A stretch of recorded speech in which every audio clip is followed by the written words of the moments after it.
Hello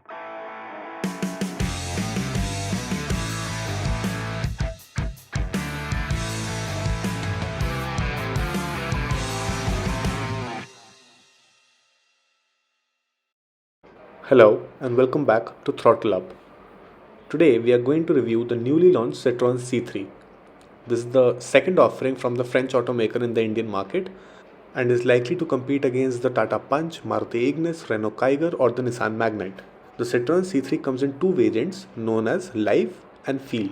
Citroen also offers a lot of customization packs, namely convenience, energy, elegance and the vibe pack. This one is the Feel variant with the Vibe pack, where you can see the orange accenting being done on the ORVMs and the fog lamps. Apart from these preset customization options, you can also opt for few accessories which Citroen offers for your cars, ranging from USB chargers to cushions to engine guard, air purifier, etc. Now the Citroen is positioning the C3 as a mini hatchback with a twist, which is really smart of them because there is no such thing as a mini SUV technically, but still it has this SUV elements like the roof rails and the elevated bonnet which give this a very SUV-ish appeal. But again, I like the positioning of this elevated hatchback. The C3 we have today gets a 1.2 liter 3-cylinder engine which produces 82 PS of max power and 115 Nm of torque. Although it also comes in a turbo petrol variant which produces 190 Nm of torque and 110 PS of power. You also get bit of an insulation on the hood to prevent cabin noise. Talking about the front fascia and detail, I love how they have done this Citroen logo merged with these chrome lines which extend in the DRL itself. So I love how they have given this chrome treatment with the logo. The grille on the top is closed, but you get a lot of breathing space and ventilation for the engine down below. You also get a proper silver skid plate of sorts, which adds to that SUV nature of this car, which Citroen was going for. Coming to the headlights, this is the DRL. This is also an DRL. This is how it looks when it's lit up. I love the design, how it merges with the DRL and the chrome lines. You get a halogen bulb and you get a halogen fog lamp. So there is no LED treatment or any projector treatment given on this car. Both are halogens. You get this orange accenting thanks to the vibe pack on this Feel variant. So I love how this car looks from the front. It looks very nice and you can't call out the fact that it's a sub 4 meter car if you're looking at it just from the front because it doesn't seem like it. It looks like a big car from the front. Now the side profile makes it very evident that it's a sub 4 meter car, but still you get the longest wheelbase in this segment and it's a bit taller than the Magnite but a little shorter than the likes of Venue or the Sonnet. So it has this ruggedy feel to it, and when they are calling it a hatchback with a twist, I do understand why they are doing that because they have given this roof rails, they have given these handles which I personally do not like. But again, you have to make do with the fact that it still does come together with the overall design. You get non-functional piano black roof rails and there's no shark fin antenna. You do get these orange elements as well because this is the vibe pack, so you get the ORVM in orange and get a halogen indicator on the fender. Coming to the steel wheels, it's a 195 65 R15, but that design for the wheel cover looks very much like an alloy. You get black cladding which has this orange airwind sort of design because it comes with a white pack. In the first glance, the rear resembles to that of the Quid, which I don't personally like, but still it looks decent. You get the Citroen logo, the Citroen written right there, the C3 badging, and no other design elements. You do not get any defogger or any rear wiper. You get the stop lamp, however.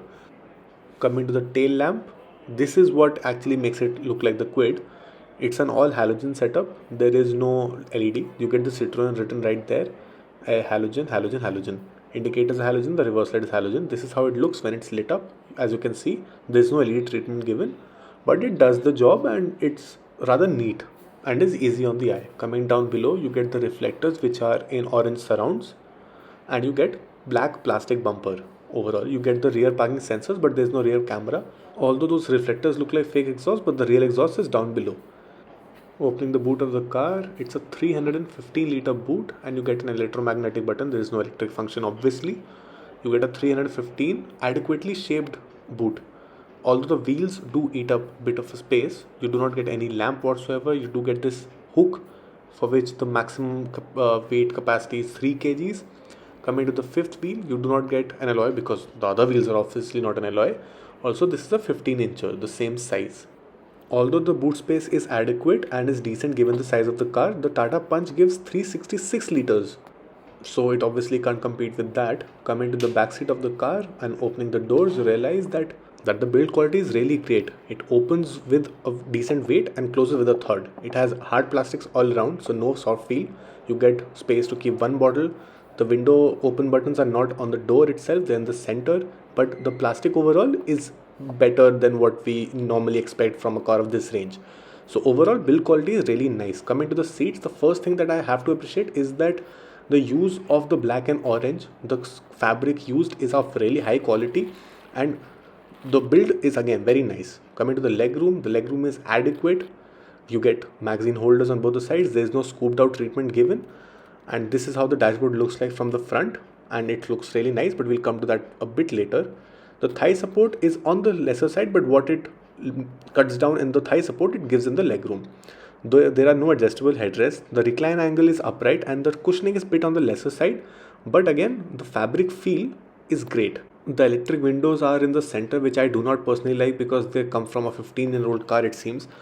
You get two USB sockets and you get this cut in the cup holder to like put your phone without bending the cable or getting any damage on the phone. You get this hump on the roof line, which may be to support the roof rails maybe. You get these grab handles which can't be pulled and they're not like your other cars. I would have appreciated if they had given the same units. Coming to the door handles, it's sturdy, it's finished in good plastic, but it's very thin. So nothing very fancy, but it does the job and doesn't feel very breakable of sorts. So this was the backseat experience of the C3. The quality was nice, but nothing extraordinary. But again, you wouldn't be uncomfortable. Now coming to the front, you do not get any request sensors. The door pads are all plastic in the front as well. You get all hard plastics. The only buttons you get on the door are for the two window buttons, nothing else. The ORVMs are manually adjustable. There is no auto foldability or electrical adjust. I believe they could have at least given the electrical adjustability. The bottle holders are adequate in size. You also get the speaker right there. So it's a 4-speaker setup, no tweeters as such. In the driver's side, you get backseat adjust and the height adjust as well. There is no dedicated dead pedal, but you do get some space to keep your left foot. There are 3 pedals. Since this is the manual, you get the headlight leveler, which is a rather very shoddy button. It's not very easy to use. It's rather stiff. This is the fog lamp button and this is the window lock button. You get very fancy looking AC vents as well, which might remind you of the C5 Aircross's AC vents also. They do feel nice and premium. Now talking about the interiors, closing the door, you do not get the engine start stop button in the C3. The steering wheel is not finished in leather. You do not get any buttons on the left side for the infotainment. You do get them on the right, which is very different to the other cars. You get the horn and the center. There is a 3-spoke design with a chrome garnish also. You cannot adjust the steering wheel telescopically, but you can adjust it with the tilt function. So you get the tilt steering function. The control lever is also on the very lower side and it takes a bit of an effort to reach to it. Now talking about the MID, this is when you start the ignition.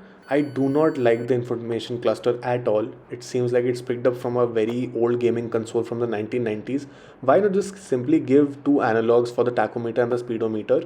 Why do this very basic digital treatment? You could get the normal basic sticks to toggle through the information like distance to empty, the range, trips, and I think that's pretty much about it.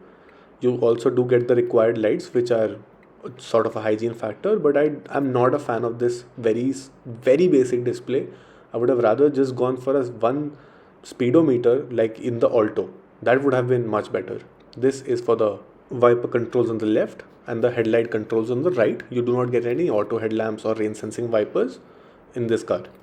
Now this is the overall dashboard of the C3, and that touchscreen and that dotted metal finish takes the cake and is the highlight of the dashboard.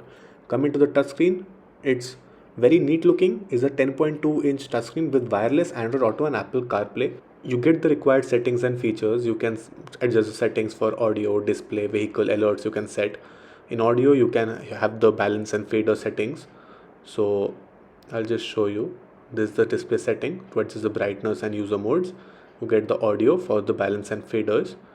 Overall, a decent touchscreen. It might remind you of the older Samsung phones, the user interface at least, and it's a very rectangular touchscreen which is sort of new. The bezels are very big and the bezels are glossy, which I don't personally like. It's not piano black properly, it's very glossy and sort of cheap looking.